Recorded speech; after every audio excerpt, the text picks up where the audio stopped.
Vous voyez sur le tapis rouge l'équipe du film She's Got No Name, Elle n'a pas de nom, de Peter Chan, un film chinois présenté hors compétition, en sélection officielle. C'est une avant-première mondiale. Peter Chan que vous voyez au centre, cinéaste qui a commencé sa carrière internationale en 1997 avec une romance douce amère qui s'appelle Comme Rad. Il est passé par tous les genres, la comédie musicale, mais aussi il a réalisé des films aux États-Unis comme Destinataire inconnu, ce film dont vous vous souvenez peut-être, l'histoire d'une femme qui reçoit une lettre d'amour anonyme un jour. Et cette fois-ci, il signe un film noir qui relate donc une des plus célèbres affaires de meurtre non résolues en Chine, qui se passe pendant l'occupation japonaise de Shanghai dans les années 40. Le film qui raconte la vie d'une femme accusée d'avoir démembré son mari. Un meurtre qui semble impossible qu'elle ait pu commettre seule, et pourtant cette femme s'accuse. L'enquête commence à ce moment-là. Vous avez toute l'équipe du casting, un casting prestigieux avec la grande Zhang Ziyi, qui est une star en Chine, mais pas seulement Zhang Ziyi, puisque vous vous souvenez peut-être de sa prestation dans Mémoire d'une geisha, film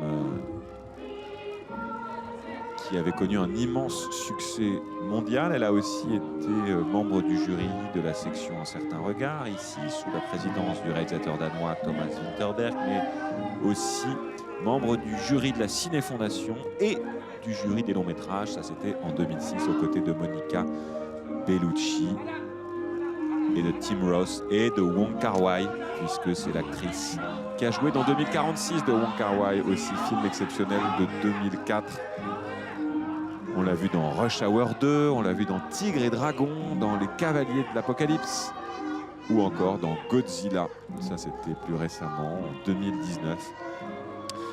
Elle a été classée dans les listes des femmes les plus belles du monde, plus successful aussi. Et enfin, elle a donné sa silhouette. Sa silhouette a inspiré la poupée Gold Label Collector de Mattel pour son personnage dans Mémoire d'une geisha, film, je vous disais, de 2005. Mais elle n'est pas tout seule dans ce film, puisqu'elle est accompagnée de Wang Xuanjun, de Ji Jackson, de Zhao Ling,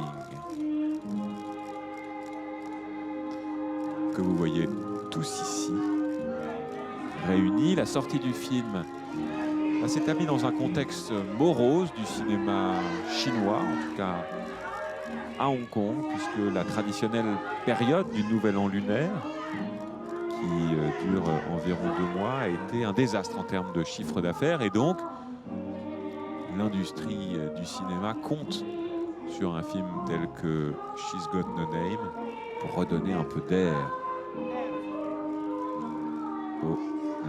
dans la fréquentation des cinémas.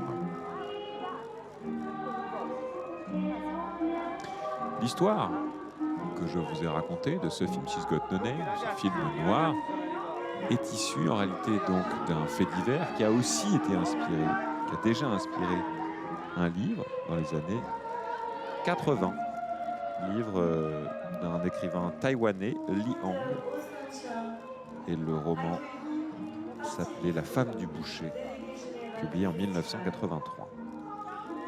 Le film a été tourné à Shanghai, dans un district de Hongkou, parce que c'est une partie de cette ville qui a été peu modernisée et donc qui permettait plus facilement de replonger dans ces années 40. Quartier qui avait été aussi filmé par Spielberg quelques années plus tôt. Vous voyez Thierry Frémaux qui accueille cette merveilleuse équipe chinoise. Et Peter Chan, il est bon de le rappeler, est aussi un cinéaste qui a raconté l'histoire de la seule joueuse de tennis asiatique de l'histoire, Lina, dans un film qui est sorti en 2019 et dans lequel Vincent Cassel a joué. Il est considéré par beaucoup comme l'un des meilleurs réalisateurs chinois. Et son premier film, Comrade, avait été un film avec Magic John, vous savez, la grande actrice de Wong Kar-wai qu'on a admirée, adorée dans In the Mood for Love, qui fête, enfin, je crois qu'il est sorti il y a plus de 20 ans maintenant. Les voilà en haut de ces 24 marches du Festival de Cannes, de ce tapis rouge. Peter Chan, Jackson Lee, Zhang Ziyi, Yang Mi, Li Xian.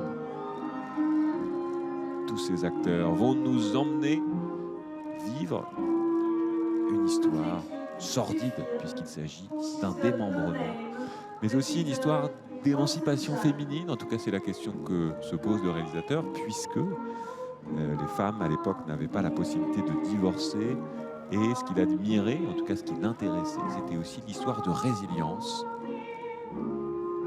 de cette femme, peut-être obligée, pour se sortir de mauvais draps dans son couple, d'en venir à le tuer.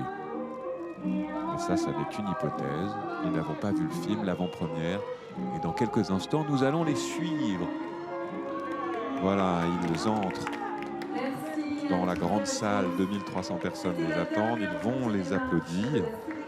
Et nous allons les suivre encore un peu avant de nous retrouver demain soir pour la remise, la cérémonie de clôture.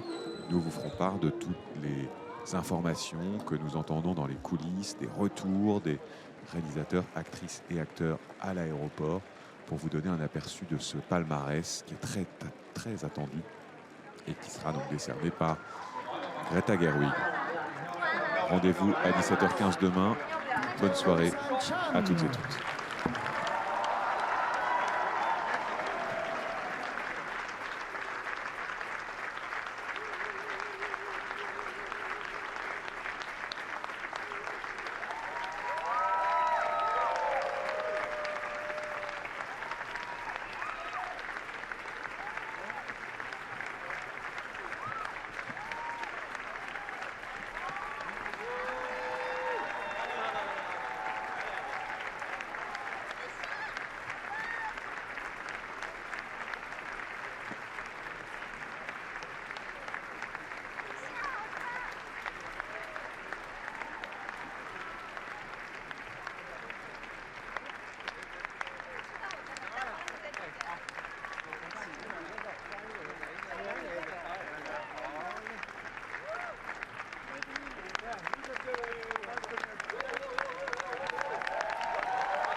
Yes.